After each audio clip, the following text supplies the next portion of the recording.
Estamos aqui da FCE, da Faculdade de Ciências Econômicas da UERJ, prestando uma homenagem à grande economista, à grande figura humana que é a professora Maria Conceição Tavares, que se foi no sábado de madrugada. Vai deixar uma enorme perda do ponto de vista não só humano, mas também do ponto de vista das ideias para o Brasil, para a economia brasileira e para as ciências sociais de uma maneira geral. Eu fui aluno da professora Maria Conceição Tavares, uma mestra inesquecível, uma pessoa que é formadora de gerações e gerações de economistas hoje, que pensam o Brasil e que, de alguma maneira, foram influenciados pela sua paixão pelo Brasil, pela sua paixão pelo desenvolvimento brasileiro, pela enorme capacidade que ela tinha de se entregar às questões brasileiras, apesar de ser uma portuguesa, como ela mesma dizia, a portuguesa mais brasileira que já foi conhecida nesse país. É uma professora inesquecível no sentido de que ela não só forma do ponto de vista das ideias, mas também do ponto de vista do interesse e da perseverança de tratar dos problemas brasileiros. Ela sempre fez questão de colocar muito claramente a necessidade dos economistas destacarem fundamentalmente a importância da justiça social em qualquer que seja a análise, em qualquer que seja o contexto em que o seu trabalho, a sua análise esteja sendo realizada. É uma professora muito dinâmica nesse sentido. Ela está sempre pensando, estava sempre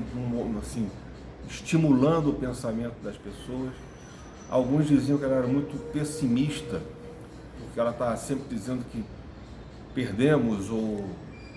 não temos que mudar tudo, etc. Mas ela é uma pessoa que, ao dizer que perdemos, ela falava sempre: precisamos pensar numa forma de reconstruir, de refazer a nossa trajetória de desenvolvimento, nossa trajetória de construção de um país melhor, mais desenvolvido e mais justo. E é importante frisar que ela usava um método materialista nesse sentido. Ela estava sempre preocupada com a questão da infraestrutura, sim, não tem a menor dúvida, mas pensando sempre na possibilidade de você construir um projeto em que fosse possível incluir os mais pobres, que fosse possível reduzir a miséria, que fosse possível que a gente efetivamente justificasse a nossa função como cientista social, trabalhando a justiça social. Esse é um ponto-chave. Ela sempre frisou isso de uma forma categórica nas suas análises, nas suas conversas e na sua formação como orientadora e como professora de uma maneira geral. Um exemplo assim muito importante que a gente poderia citar do ponto de vista da capacidade que ela tem de influenciar gerações é quando ela, em 1970, publica com o professor José Serra também naquela época, os dois ainda no Chile, se não me engano, o Além da Estagnação, que não é exatamente uma resposta ao Celso Furtado e à teoria estagnacionista, mas é uma tentativa de explicar: é possível sim retomar o crescimento, é possível o Brasil crescer, é possível claramente que o Brasil tenha um desenvolvimento econômico no sentido do crescimento econômico viável, mas aumentando, piorando as condições de concentração de renda. E isso ela mostra nesse artigo com José Serra. Eu não vou explicar aqui o artigo, porque não é exatamente esse o momento, mas ela fundamentalmente mostra que a gente pode construir uma situação, um contexto, uma estrutura produtiva que seja compatível com o objetivo daquilo que foi constituído em termos de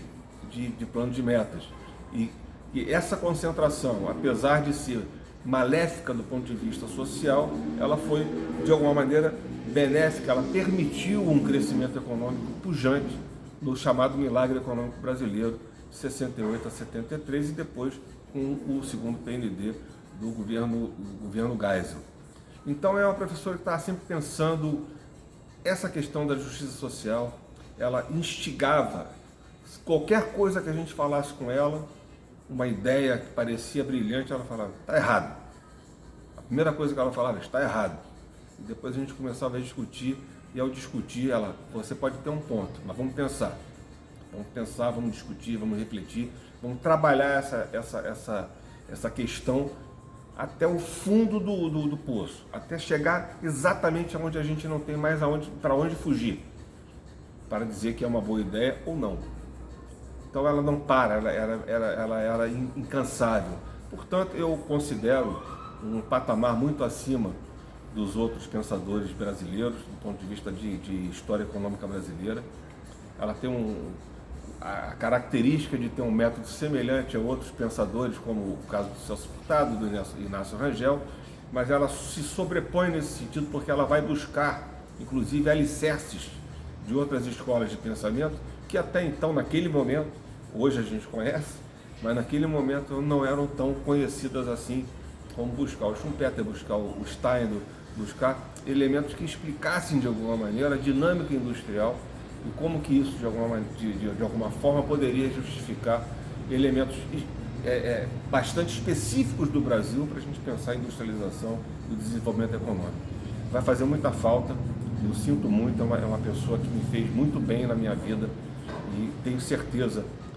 para uma turma que eu participei e de gerações que vieram depois e gerações anteriores com quem eu tive também contato na UFRJ, quando fiz o meu mestrado e o doutorado, e ela criou, naquele momento, no Instituto de Economia Industrial, e fazia questão de ser Instituto de Economia Industrial, uma cadeira que é fundamental para a gente entender o desenvolvimento econômico e particularmente as especificidades do desenvolvimento brasileiro, que são os estudos comparados, os estudos das industrializações comparadas, que nos dá uma ideia importante de que, mesmo sendo periférico, nem todos são iguais. E a gente precisa pensar o Brasil de uma maneira específica. Obrigado, professora Maria Conceição Tavares, para sempre,